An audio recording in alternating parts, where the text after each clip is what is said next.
ತುಮಕೂರಿನಲ್ಲಿ ಪಿಡಬ್ಲ್ಯೂಡಿ ಇಲಾಖೆಯ ಇಂಜಿನಿಯರ್ ಆತ್ಮಹತ್ಯೆ. ದೇವರಾಯದುರ್ಗದ ಬೆಟ್ಟದಿಂದ ಜಿಗಿದು ಆತ್ಮಹತ್ಯೆಗೆ ಶರಣು.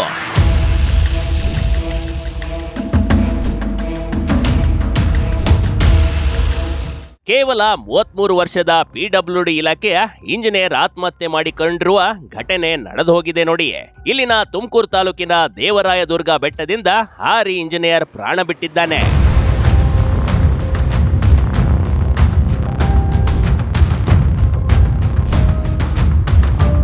ತುಮಕೂರು ನಗರದ ಸತ್ಯಮಂಗಲದ ನಿವಾಸಿ ಮಂಜು ಪ್ರಸಾದ್ ಇನ್ನು ಬದುಕಿ ಬಾಳಬೇಕಾಗಿದ್ದ ವಯಸ್ಸಿನಲ್ಲಿ ಆತ್ಮಹತ್ಯೆ ಮಾಡಿಕೊಂಡಿರುವುದು ನಿಜಕ್ಕೂ ದುರ್ದೈವ.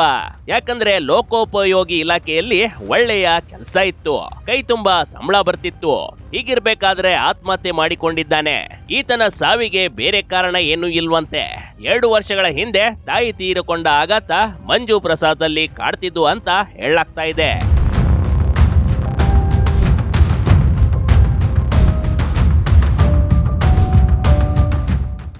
ತಾಯಿ ಸಾವಿನ ನಂತರ ಆಘಾತಕ್ಕೆ ಒಳಗಾಗಿದ್ದ ಇಂಜಿನಿಯರ್ ಮಾನಸಿಕ ಚಿಕಿತ್ಸೆ ಪಡೆಯುತ್ತಿದ್ದ ಮಂಜು ಪ್ರಸಾದ್. ತಾಯಿಯ ಮೇಲೆ ಜೀವವೇ ಇಟ್ಕೊಂಡಿದ್ದ ಮಂಜು ಪ್ರಸಾದ್ಗೆ ತಾಯಿಯ ಸಾವಿನ ನೋವು ತುಂಬಾನೇ ಆಘಾತ ನೀಡಿತ್ತು ನೋಡಿ.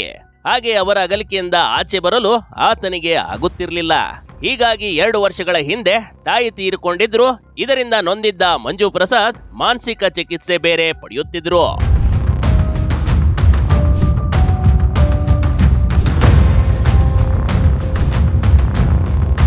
ಬೆಳಿಗ್ಗೆ ಕೆಲಸಕ್ಕೆ ಹೋಗುವುದಾಗಿ ಹೇಳಿ ಮನೆಯಿಂದ ಹೊರಟಿದ್ದ ನೋಡಿ.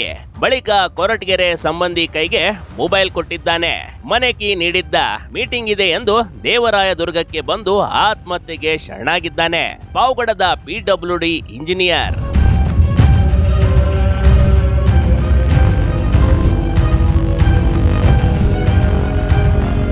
ಕುಟುಂಬಸ್ಥರು ಅನುಮಾನಗೊಂಡು ದೇವರಾಯನ ದುರ್ಗಕ್ಕೆ ಹೋಗಿ ಪರಿಶೀಲಿಸಿದಾಗ ಆತ್ಮಹತ್ಯೆ ಬೆಳಕಿಗೆ ಬಂದಿದೆ. ಕ್ಯಾತಸಂದ್ರ ಪೊಲೀಸ್ ಠಾಣೆ ವ್ಯಾಪ್ತಿಯಲ್ಲಿ ಘಟನೆ ನಡೆದಿದ್ದು ಪೊಲೀಸರು ಶವವನ್ನ ಪೋಸ್ಟ್ ಮಾರ್ಟಂಗೆ ಕಳಿಸಿಕೊಟ್ಟಿದ್ದಾರೆ. Big TV Karnataka, Tumakuru.